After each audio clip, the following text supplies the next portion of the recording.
affect you on a day-to-day basis? You know, the biggest impact is when people file. I mean, we have a standard graph of X% of people file in January and X% in February and X in March and so forth. That's going to change this year. The IRS has already extended the electronic filing. It's later than ever. Refunds are going to start later than ever in the history of the 25 years of electronic filing. So the economy is going to be affected because refunds are going to be later. So we expect the filing patterns during the tax season to move towards April. What does that mean for your hiring? Tell me a little bit about what you're expecting on the hiring front this year. How does it compare to last year? Well, fortunately, we've expanded over 10% in our locations this year. We've added over 400 locations. So last year we had almost 50,000 seasonal employees. This year we'll have about 55,000 seasonal employees. But if they push the peak from January in more pronounced in February, we'll have to hire another 5,000 or 10,000 people just to handle that busiest week of the tax season, which is traditionally the first week of February.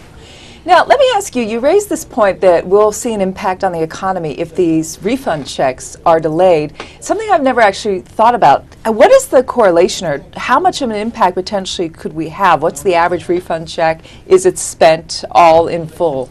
Yeah, out of the average customer in January gets a refund of over $3,000. Wow. And there's tens of millions of people that file, and they spend half of it the first day and the balance of it within the first week.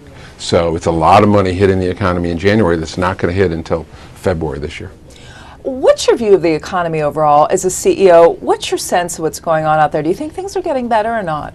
I don't. Really? If you know, we're a member of the International Franchise Association. I've been in franchising for 43 years, and for the first time ever, the last 3 years, not the last three, but ending in 2011, in 9, 10, 11, there were less franchise units in this location of all kinds, of McDonald's, of Subways, of Dunkin' Donuts, of Liberty Tax. There's less franchise units of all kinds than each of the preceding year. That's happening because the funding, the financing for franchising is drying up. Liberty's fortunate. We're in a good market, a growing market. It's recession resistant because it's death and taxes and change, and it covers all that.